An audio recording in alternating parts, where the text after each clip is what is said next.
Paris, la ville lumière, est le berceau du romantisme. Un coin de rue animé par un jour d'automne frais.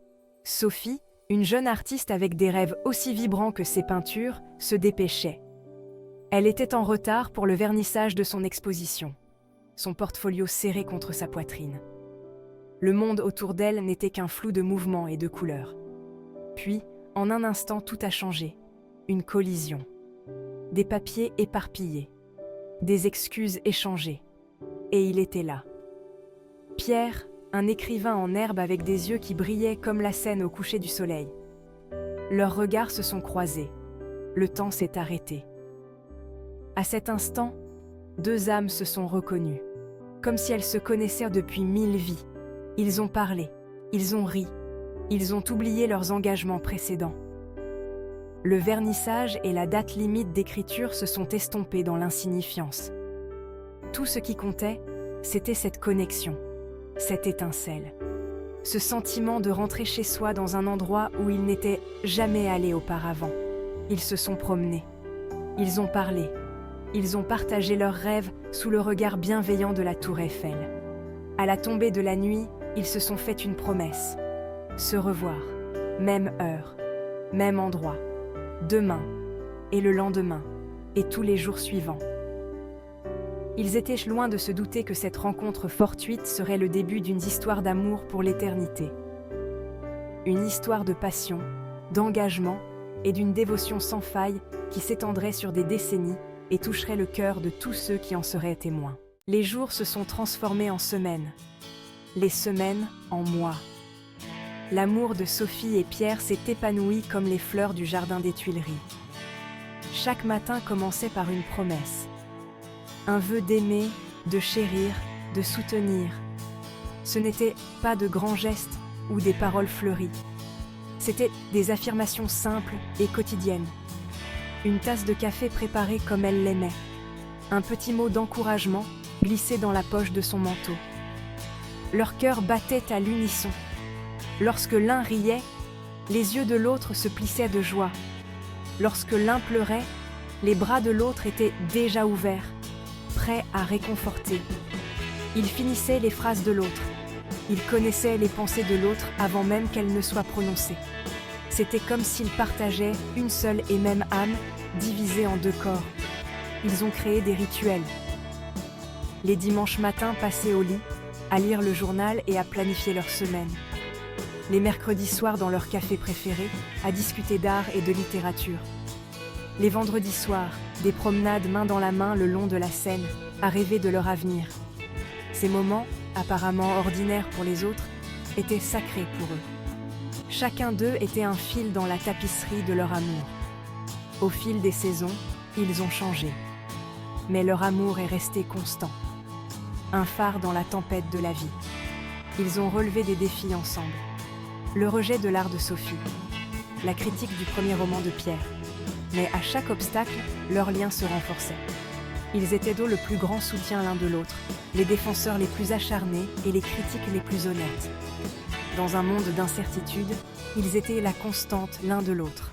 L'amour de Sophie et Pierre n'était pas seulement une histoire de romance. C'était un partenariat. Il s'agissait de construire une vie ensemble. Ils partageaient des rêves. Celui de voyager à travers le monde. Celui de créer une œuvre d'art qui toucherait le cœur des gens. Celui d'écrire des histoires qui inspireraient des générations. Ensemble, ils ont planifié. Ils ont économisé. Ils ont travaillé sans relâche à la réalisation de leurs objectifs. Et lorsque le succès est arrivé, ils ont célébré comme un seul homme. Des rires ont résonné dans leur petit appartement parisien. Ils trouvaient de la joie dans les choses les plus simples, dans les terribles tentatives de cuisine de Pierre, dans la maladresse attachante de Sophie. Ils ont créé des blagues que personne d'autre ne comprenait. Ils avaient des surnoms idiots l'un pour l'autre qui les faisaient glousser comme des enfants. Même dans leurs moments les plus sombres, ils trouvaient toujours une raison de sourire. Mais la vie n'était pas toujours faite de rires et de lumière. Ils avaient des peurs. Sophie s'inquiétait pour ses parents vieillissants. Pierre était stressé par sa carrière.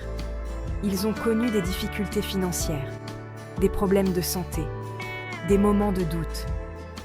Mais dans ces moments de peur, ils se sont serrés l'un contre l'autre encore plus fort. Ils se sont murmurés des mots d'encouragement. Ils se sont tenus la main pendant les nuits blanches. Ils ont affronté leurs peurs ensemble, puisant leur force dans leurs liens indéfectibles.